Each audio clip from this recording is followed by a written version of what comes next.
video is from Europe. Take a look. This is what is expensive, because in these peak demands, the expensive gas comes into the market. So what we have to do is flatten the curve and avoid the peak demands. We will propose a mandatory target for reducing electricity use at peak hours, and we will work very closely with the member states to achieve this. That woman has not been elected to her office, but it is a very high office. She is the president of Europe.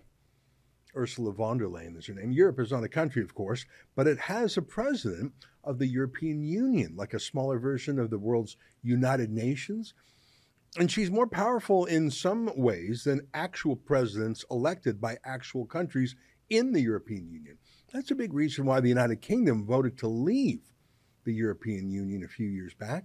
How could any self-respecting country submit to a president and a European Parliament in which their own country is a minority, submissive to a continent of foreigners, even if they're friendly foreigners? Anyways, that's who that is, a globalist by definition, someone who doesn't respect local autonomy or sovereignty by definition. It's not surprising that she loves going to the World Economic Forum.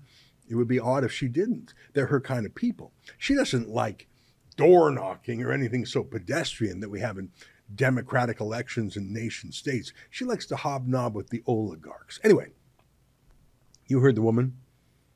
Flatten the curve. I can't believe she actually said that. You'll remember that from the first few days of the pandemic lockdowns. Hey, we know it's painful. Hey, we know it's a violation of your civil liberties. Yes, we know it's without democratic legitimacy, but it's just for 2 weeks. Just let us do this for 2 weeks and we'll stop. We promise. Just to flatten the curve. Sure. Mandatory reduction in energy use. Did you hear that part?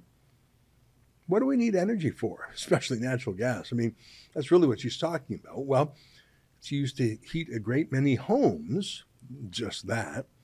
And cooking. And of course, natural gas is a fuel in power plants. It succeeded coal in many cases.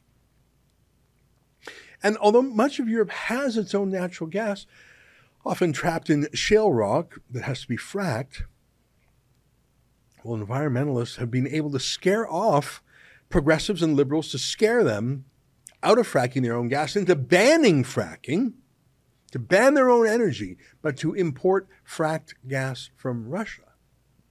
Trump warned them not to do that. Remember this amazing video mocking Trump? Reliance on a single foreign supplier can leave a nation vulnerable to extortion and intimidation. That is why we congratulate European states such as Poland for leading the construction of a Baltic pipeline so that nations are not dependent on Russia to meet their energy needs. Germany will become totally dependent on Russian energy if it does not immediately change course.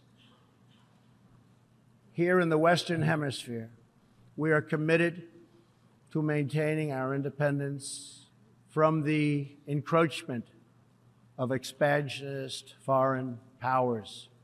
That's quite something. Who's laughing now? Those sophisticated Germans having a good chuckle, a good smirk at the orange American loudmouth. Ha ha! Well, maybe they can laugh now to keep warm in the cold winter that's coming. By the way, why do you think that Western environmentalist groups almost never criticize Russian or OPEC oil or gas? Is it because it's dangerous to have a pipeline protest in Saudi Arabia or Iran or Russia? Well, of course it is. You could be killed or at least jailed.